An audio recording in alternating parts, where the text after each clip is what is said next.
બનાસકાંઠા જિલ્લાના વાવ તાલુકામાં આજે વહેલી સવારે ધરાધરા ગામમાં હૃદયદ્રાવક દુઃખદ ઘટના સર્જાઈ છે, જેમાં એક જ પરિવારના 3 સભ્યો વીજ કરંટનો ભોગ બની મોતને ભેટ્યા છે.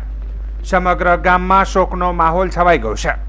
પ્રાપ્ત માહિતી અનુસાર ધરાધરા ગામના રહેવાસી મકવાણા પથુભાઈ જેઠાભાઈ સવારે અંદાજિત 7 વાગે પોતાના ખેતરમાં બોરની મોટર ચાલુ કરવા ગયા હતા. અચાનક તેમને વીજ કરંટ લાગ્યો હતો. પુત્રને વીજ કરંટ લાગતા જોઈ તેમના પિતા જેઠાભાઈ ભાવાભાઈ મકવાણા બચાવવા દોડી આવ્યા, પરંતુ તેમને પણ કરંટ લાગ્યો હતો. આ ઘટના જોઈ માતા રખુબેન જેઠાભાઈ મકવાણા પણ પતિ પુત્રને બચાવવા દોડી આવ્યા, પણ દુર્ભાગ્યવશ તેઓ પણ કરંટની ઝપેટમાં આવી પડ્યા અને ઘટના સ્થળે જ તેમનું મોત થયું હતું. આ સંપૂર્ણ ઘટના ત્યારે બહાર આવી જ્યારે પરિવારનો નાનો દીકરો ચા આપવા ખેતરમાં ગયો હતો.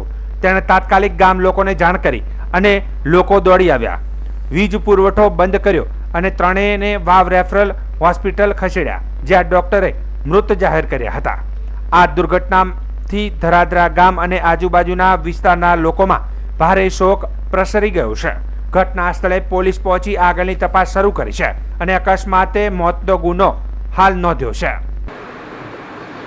આજરોજ સવારના 8 વાગે વાવ તાલુકાના ધરાધરા ગામે આ કામે મરણ જનાર પથુભાઈ જેઠાભાઈ મકવાણા ઉંમર વર્ષ આશરે 50 વર્ષના હો, તેની ખેતર ઇલેક્ટ્રિક મોટર ચાલુ કરવા જતાં તેમને ઇલેક્ટ્રિક શોક લાગતા ત્યાં સ્થળ પર હાજર એમના પિતાશ્રી જેઠાભાઈ મકવાણા તેમજ રખુબેન જેઠાભાઈ એમના મધર રખુબેન જેઠાભાઈ મકવાણાના હો, તેમને છોડાવવા માટે બચાવવા માટે જતાં તેમને બંનેને પણ ઇલેક્ટ્રિક શોક લાગતા ત્રણેય લોકોના દુઃખદ અવસાન થયેલ છે. આ બાબતે વાવ પોસ્ટે ખાતે અમો દાખલ કરી આગળની તપાસ અમો કરી રહ્યા છીએ.